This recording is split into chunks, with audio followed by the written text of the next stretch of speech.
Morning, everybody. It is time for our daily lectionary readings for Friday the 16th. Sorry, I had to look at the calendar. Since this is being pre-recorded, it's Friday the 16th. So what do we have on tap for today? We have, make sure I got the right one here. Psalm 89, 20 to 37 that we started yesterday. First Chronicles 14, 1 and 2, short today. And in Acts 17, 16 to 31. So, we'll get to it. So Psalm 89, 20 to 37. I have found my servant David. With my holy oil I have anointed him. My hand shall always remain with him. My arm also shall strengthen him. The enemy shall not outwit him. The wicked shall not humble him. I will crush his foes before him and strike down those who hate him. My faithfulness and steadfast love shall be with him, and my name in his horn shall be exalted. I will set his hand upon the sea and his right hand on the rivers. He shall cry to me, You are my Father, my God, and the rock of my salvation. I will make him the firstborn, the highest of the kings of the earth. Forever I will keep my steadfast love for him, and my covenant with him will stand firm. I will establish his line forever and his throne as long as the heavens endure. If his children forsake my law and do not walk according to my ordinances, if they violate my statutes and do not keep my commandments, then I will punish their transgressions with the rod and their iniquity with scourges. I will not remove from him from my steadfast love or be false to my faithfulness. I will not violate my covenant or alter the word that went forth from my lips. Once and for all, I have sworn by my holiness, I will not lie to David, and his line shall continue forever, and his throne endure before me like the sun. It shall be established forever like the moon, an enduring witness in the skies. Rods and scourges. Scourges, it's like a cat of nine tails. It's like a whip, but with multiple little, not bull whip, 20 feet, but long. Um, but there's multiple tendrils, I guess. And the more serious ones, the ones the Romans used, would have little pieces of glass or metal or even sharpened stones kind of woven within them, so that would um, rods, beat them with sticks or scourges for the unfaithful. That sounds unpleasant.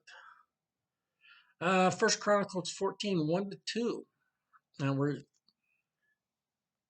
in this semi-continuous strand of the lectionary, which we're doing the story of David. We're mostly in Samuel, but we're bouncing back and forth into Chronicles. Or last week we went back into Exodus and was it Numbers to get the Ark information about the Ark. So we're mainly in Samuel, which is mostly where the story of David and Samuel, but we're taking some side trips. And this is one of them. So First Chronicles 14. King Hiram of Tyre sent messengers to David, along with cedar logs and masons and carpenters to build a house for him. David then perceived that the Lord had established him as king over Israel, and that his kingdom was highly exalted for the sake of his people Israel. And then we have Acts 17, 16 to 31. This is Paul in Athens. And I really kind of enjoy this story. While Paul was waiting for them in Athens, he was deeply distressed to see that the city was full of idols. So he argued in the synagogue with the Jews and the devout persons, and also in the marketplace every day with those who happened to be there. And also some Epicurean Stoic philosophers debated with him. Now, we'll pause here. Epicureans and Stoics were two schools of philosophy, of thought, that were often at odds with each other. They were frequent debate opponents.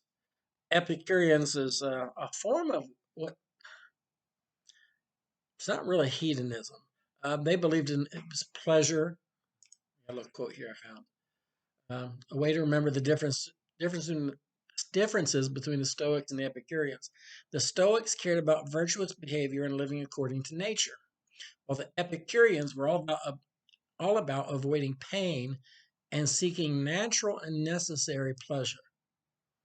Now, this is not the what we think of hedonism, where it's all about the pleasure, but the Epicureans believed that life was enjoyable and should be enjoyed, but still in a kind of a simple way. You didn't go out of your way to have these pleasures, but we tend to use Epicurean now to talk about good food.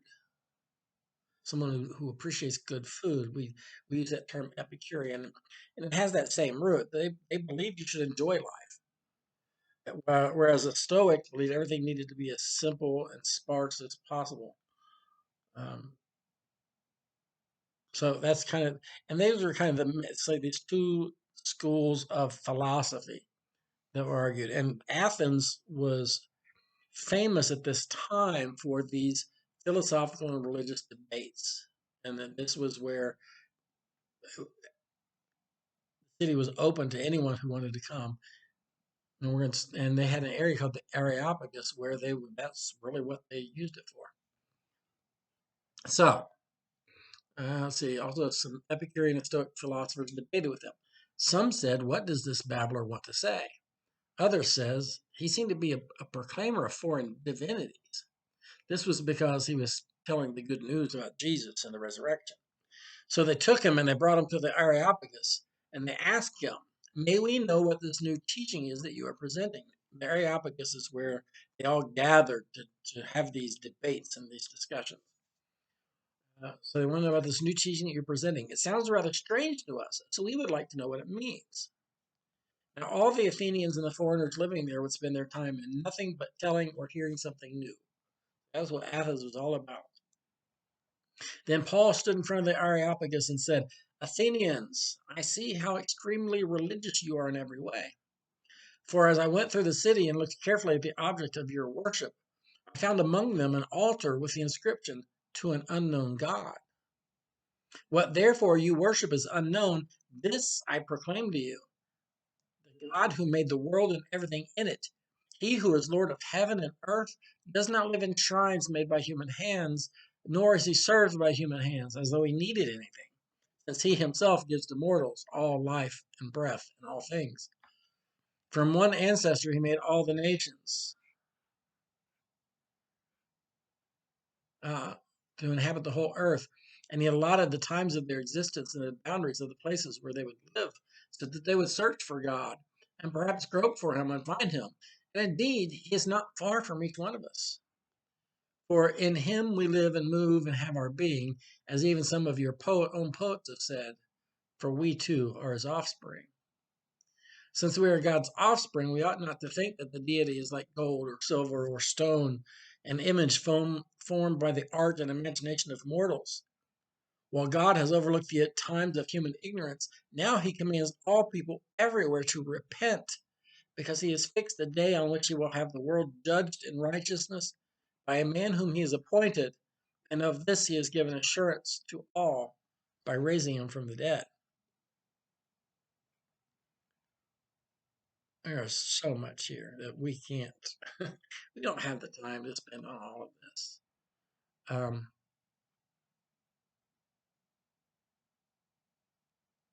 I lost my train of thought. There was something here I wanted to talk about. I did like that he, as a way of proselytizing and preaching to them, that he found this temple, this shrine to an altar to an unknown God, and used that as basically the basis for his sermon to say, God's known. You may not know him, but we know him. He's created the creator of everything. Um, and then he uses one of the famous Athenian poets, his words that would apply to the sermon, to what is the meaning of his sermon. What we call proof texting is something that they did it was very common. We see it really throughout the New Testament. In particular, they'll take um, snippets of some of the Old Testament scriptures to prove their point.